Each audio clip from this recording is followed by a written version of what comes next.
Greetings, everyone, and welcome. September the 19th, 2025. Breaking news coming in over the last hour or so of a MiG-31, three of them, incursion into Estonian airspace that lasted for 12 minutes. I have waited and gathered as much information as I could so that I could bring you the absolute facts and truth. And bonus to that, Ukrainian analysts coming out with an unbelievable response to it, and I'll get to that at the end of this update. This is focused completely on clarifying what has happened, letting you see on the map where it is, and understanding the complexity of this air incursion by Russia into Estonian airspace. The bottom line is, before we look at anything, this is three MiG-31s. This was intentional.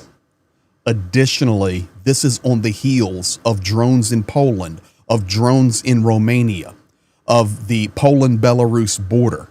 We can see easily what Putin is doing, trying to push the envelope to see what the NATO response will be, and we are getting it, and I will have it for you. Let's go straight to it. So the facts are this.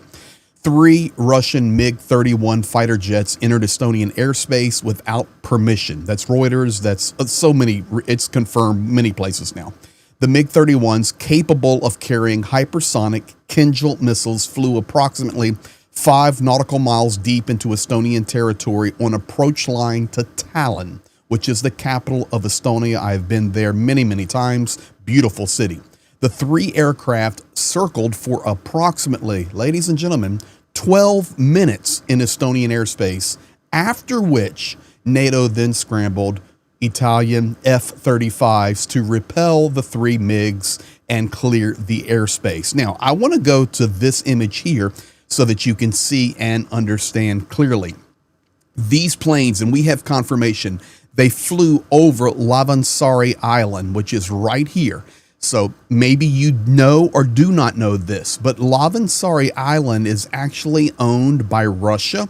It is a part of the St. Petersburg, Leningrad Oblast.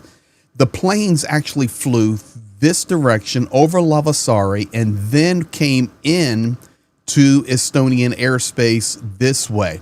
There's even reports coming in from Politico that I will not confirm at all, that the planes actually approach and brush Tallinn like this. The bottom line is this, right here, I'll draw it for you, is Estonian airspace. The line is drawn. And they were in it for 12 minutes before anything unfolded.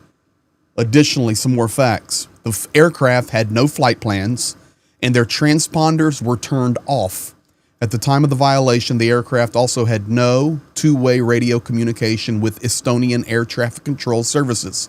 The official statement from the Estonian Defense Force General Staff said, these are facts, these are the official reports. The Estonian Ministry of Foreign Affairs immediately summoned the temporary charge d'affaires of the Russian embassy in Estonia and handed him a note.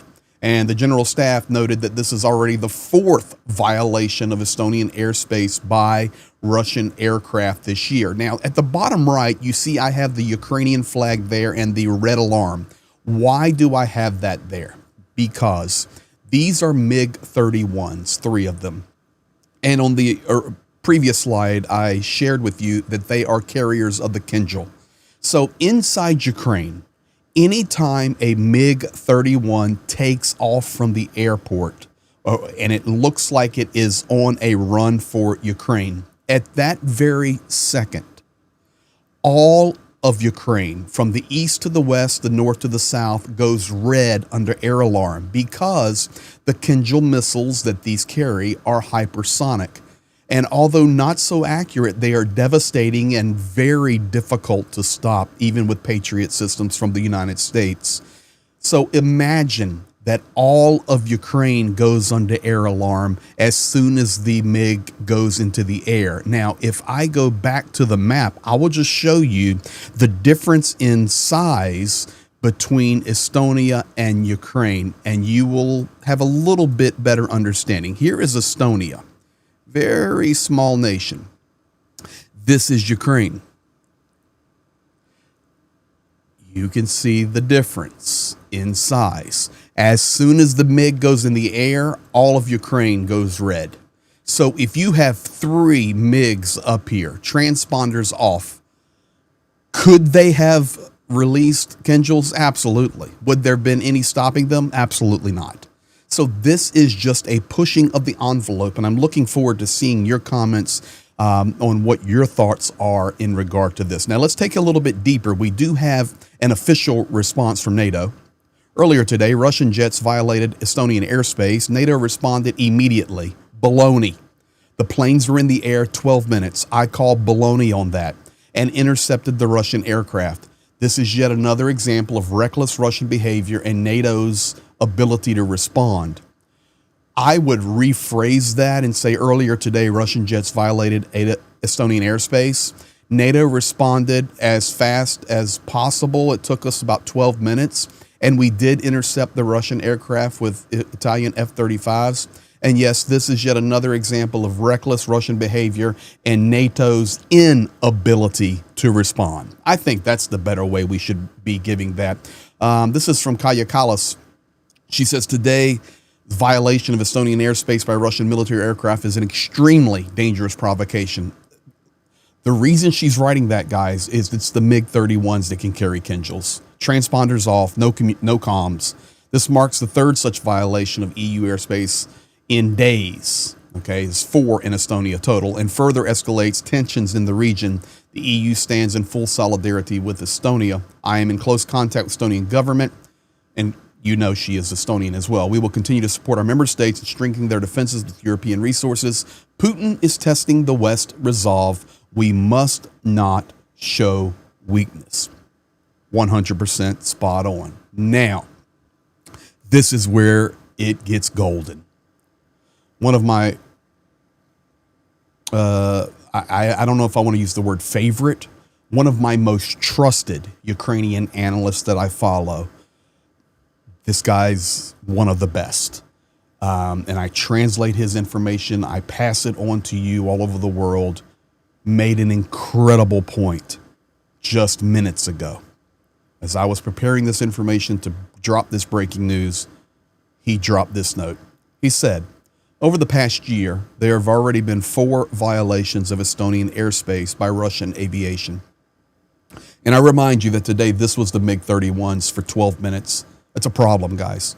For comparison, he then writes, and you can go look this up on Google. I did before sharing it with you because I didn't remember. In 2015, Turkey shot down a Russian Su or Su-24 because it was in Turkish airspace for 17 seconds. Huge blow up between Russia and Turkey. I went back and refreshed my memory on this over Syrian airspace versus Turkish airspace. But the bottom line is, in 17 seconds, Turkey shot down a Russian Su-24. Did that lead to World War III? No. Did it lead to anything else? No. It was power showing power. In 2025, he then writes, 3 Russian MiG-31s circled over Estonian airspace for 12 minutes. He then goes on to say, you tell me what the difference is. And we all know the answer to that. So these are the facts. This is what has happened, and I will stay on top of it for you. Thank you for being here, sharing, liking, commenting, subscribing. Look forward to your comments on this one.